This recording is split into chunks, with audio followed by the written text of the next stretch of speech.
এখন আর কাউকেই তোয়াক্কা করছে না ইসরায়েল। কবর দেওয়ার জায়গাটুকুও নেই যে শহরে, বিধ্বস্ত সে শহর দখলে উঠে পড়ে লেগেছে হায় নারা। পরিকল্পনা অনুযায়ী রাতের আধারে আশ্রয়হীন ঘুমন্ত মানুষের তাঁবুই যেন এখন পরিণত হয়েছে তাদের লক্ষ্যবস্তুতে। ইসরায়েলি সেনাবাহিনী পুরো গাজা দখল ও নিয়ন্ত্রণের উদ্দেশ্যে পরিকল্পিত স্থল অভিযানের প্রাথমিক কার্যক্রম শুরু করেছে। এমনকি শহরের উপকণ্ঠের নিয়ন্ত্রণও নিয়ে নিয়েছে তারা। কাতার ভিত্তিক সংবাদ মাধ্যম আল জাজিরার এক প্রতিবেদনে জানা যায় এই তথ্য।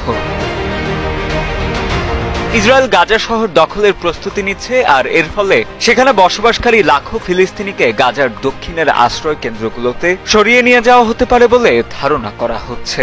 ইসরায়েলের এমন পরিকল্পনার নিন্দা জানিয়েছে তাদের অনেক মিত্র দেশও। সম্প্রতি ফ্রান্সের প্রেসিডেন্ট ইমানুয়েল ম্যাক্রো সতর্ক করেন, এই পরিকল্পনা দুই পক্ষের জন্যই বিপর্যয় ডেকে আনবে এবং পুরো অঞ্চলকে এক অন্তহীন যুদ্ধের দিকে ঠেলে দেওয়ার ঝুঁকি তৈরি করবে। আন্তর্জাতিক রেড ক্রস কমিটি আইসিআরসি জানিয়েছে, আরও মানুষকে বাস্তুচ্যুত করা হলে এবং লড়াই বাড়ানো হলে গাজার ২১ লাখ মানুষের জন্য আগে থেকে পরিস্থিতি আরও খারাপ হয়ে যাবে। গেল মাসে যুদ্ধবিরতি ও জিম্মি মুক্তি নিয়ে হামাসের সঙ্গে পরোক্ষ আলোচনা ভেস্তে যাওয়ার পর ইসরায়েল সরকার পুরো গাজা উপত্যকা দখলের পরিকল্পনা করে, যা দৃশ্যত বর্তমানে ফুটে উঠেছে গাজার বর্তমান পরিস্থিতিতে।